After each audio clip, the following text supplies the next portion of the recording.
ने अपनी America first policy के तहत एक बड़ा फैसला सुनाया। उन्होंने सीधा सीधा अमेरिका की दिग्गज टेक कंपनियों को धमकी दी कि अब से अपनी कंपनियों में इंडियंस को हायर मत करना। और ये कोई मजाक नहीं था।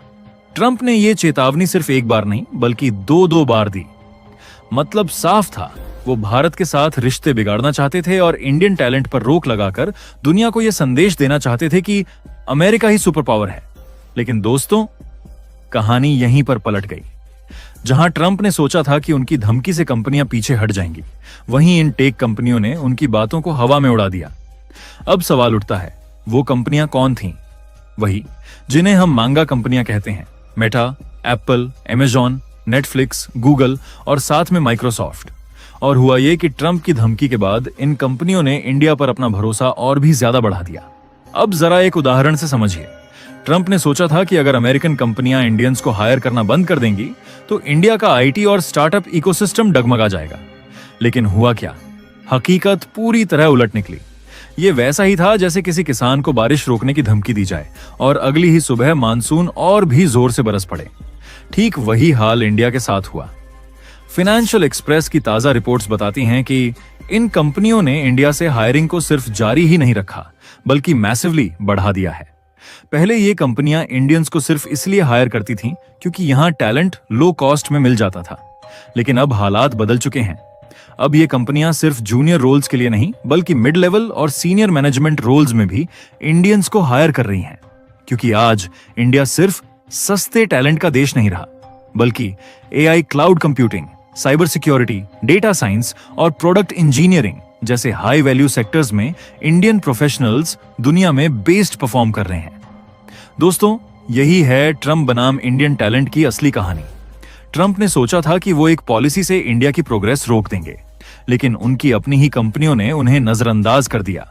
यानी साफ है, वो जमाना अब चला गया जब अमेरिका का हुक्म चलता था। आज कंपनियां बिजनेस को ध्यान में रखकर फैसले करती हैं, पॉलिटिक्स को नहीं। और यही है असली अमेरिका का प्रेशर अब भारत की ग्रोथ को रोक नहीं पा रहा। चलिए पूरी डेवलपमेंट को समझते हैं, लेकिन आगे बढ़ने से पहले इस वीडियो को लाइक और चैनल को सब्सक्राइब जरूर कर लीजिए। देखिए, कहानी यहीं खत्म नहीं होती। असल मजा तो अब शुरू होता है जब इन कंपनियों ने सिर्फ लोगों को जॉब देना ही नहीं बल्कि इंडिया में भारी भरकम निवेश भी करना शुरू किया। फाइनेंशियल एक्सप्रेस की रिपोर्ट साफ बताती है कि 2024 से 25 के बीच इन टेक दिग्गजों ने इंडिया में अपने ऑफिस कैंपस, डेटा सेंटर्स और R&D हब तेजी से बढ़ाए। गूगल ने बेंगलुरु और हैदराबाद में नए कैंपस खोले जो पूरी तरह एआई और क्लाउड पर फोकस्ड हैं। अमेजॉन ने हैदराबाद में दुनिया का सबसे बड़ा कैंपस बनाया था और अब उस पर भी नए टॉवर जुड़ गए। माइक्रोसॉफ्ट ने पुणे और नोएडा में अपने डेटा सेंटर्स को 2 गुना कर दिया। मेटा यानी फेसबुक ने भी मुंबई और गुरुग्राम में टीम्स बढ़ा दी। मतलब जहां ट्रंप कहते हैं कि इंडियंस को हायर मत करो, वहीं उनकी कंपनियां इंडिया को टेक्नोलॉजी हब बनाने में लगी हुई हैं। दोस्तों, सीधी सी बात है, इंडिया सिर्फ टैलेंट का देश नहीं रहा बल्कि अब सबसे बड़ा मार्केट भी बन चुका है। जरा सोचिए, 80 करोड़ से ज्यादा इंटरनेट यूजर्स, दुनिया का सबसे सस्ता डेटा और हर साल लाखों इंजीनियरिंग आईटी ग्रेजुएट्स। अब कंपनियां इस मौके को छोड़कर कहीं और क्यों जाएंगी?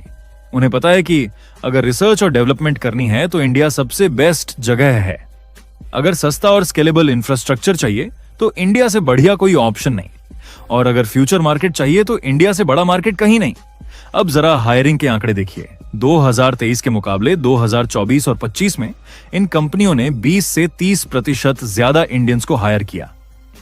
पहले सिर्फ सॉफ्टवेयर डेवलपमेंट और कॉल सपोर्ट रोल्स होते थे। अब AI researcher, product manager, global strategy lead जैसी टॉप पोस्ट पर भी इंडियंस रखे जा रहे हैं। उदाहरण के लिए गूगल की एआई टीम में अब टॉप लेवल के लीडरशिप रोल्स इंडियन प्रोफेशनल्स के हाथ में हैं। माइक्रोसॉफ्ट के क्लाउड बिजनेस में इंडिया से डायरेक्ट लीडरशिप हो रही है। दोस्तों, इसका सीधा मतलब है कि इंडिया अब सिर्फ आउटसोर्सिंग डेस्टिनेशन नहीं रहा। इंडिया अब इनोवेशन का पावर हाउस बन चुका है और ट्रंप जैसी पॉलिटिक्स इन कंपनियों के बिजनेस मॉडल को प्रभावित नहीं कर पा रही। तो दोस्तों, अभी हमने देखा कि कैसे ग्लोबल कंपनियां इंडिया में सिर्फ हायरिंग ही नहीं कर रही बल्कि अपने डेटा सेंटर्स, कैंपस और R&D लैब्स पर भी बड़ा निवेश कर रही हैं।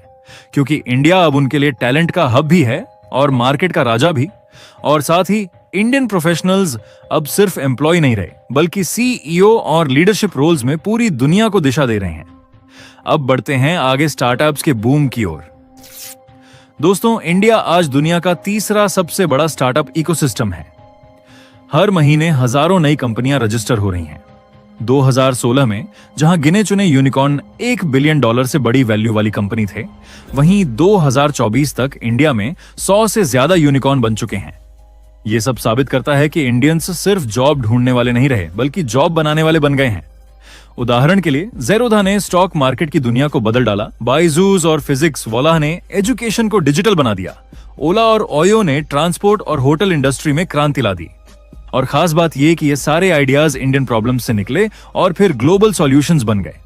सिर्फ स्टार्टअप ही नहीं, बल्कि एमएसएमई यानी सूक्ष्म, लघु और मध्यम उद्यम भी तेजी से बढ़ रहे हैं। एमसीए यानी मिनिस्ट्री ऑफ कॉर्पोरेट अफेयर्स के आंकड़े बताते हैं कि पिछले कुछ सालों में नई कंपनी रजिस्ट्रेशन में रिकॉर्ड उछाल आया है।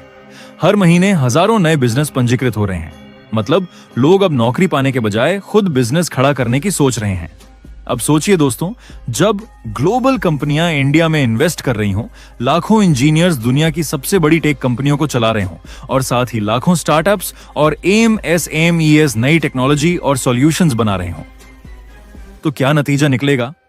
नतीजा ये कि इंडिया सिर्फ ग्लोबल बैक ऑफिस नहीं रहेगा, बल्कि ग्लोबल टेक लीडर बनकर उभरेगा। आज सिलिकॉन वैली में हर दूसरी बड़ी कंपनी में कोई ना कोई इंडियन ब्रेन टॉप पर बैठा है, और कल आने वाले समय में सिलिकॉन वैली ही नहीं, बल्कि बैंगलोर, हैदराबाद, पुणे और गुड़गांव जैसी सिटीज पूरी दुनिया के लिए नई टेक्नोलॉजी कैपिटल्स बनेंगी। दोस्तों, इंडिया का यह स्टार्टअप और टेक रिवॉल्यूशन सिर्फ यूथ की मेहनत से नहीं, बल्कि सरकार की नीतियों से भी तेज हुआ है। स्टार्टअप इंडिया मिशन ने हजारों युवाओं को कंपनी रजिस्टर करने और बिजनेस शुरू करने के लिए आसान रास्ता दिया। डिजिटल इंडिया ने गांव-गांव तक इंटरनेट पहुंचाया, जिससे छोटे-छोटे शहरों से भी यूनिकॉर्न कंपनियां निकल रही हैं। और यूपीआई जैसी टेक्नोलॉजी ने दुनिया को दिखा दिया कि इंडिया इनोवेशन में किसी से पीछे नहीं है। आज गूगल और अमेज़न जैसी कंपनियां भी मान रही हैं कि यूपीआई दुनिया का सबसे एडवांस्ड पेमेंट सिस्टम है, और इसी वजह से अब दूसरे देश भी इंडिया का मॉडल कॉपी कर रहे हैं। सोचिए, जहां कभी लोग कहते थे इंडिया सिर्फ टेक्नोलॉजी यूज करेगा, वहीं आज इंडिया खुद टेक्नोलॉजी बना रहा है और पूरी दुनिया को एक्सपोर्ट कर रहा है। और दोस्तों, ये तो बस शुरुआत है।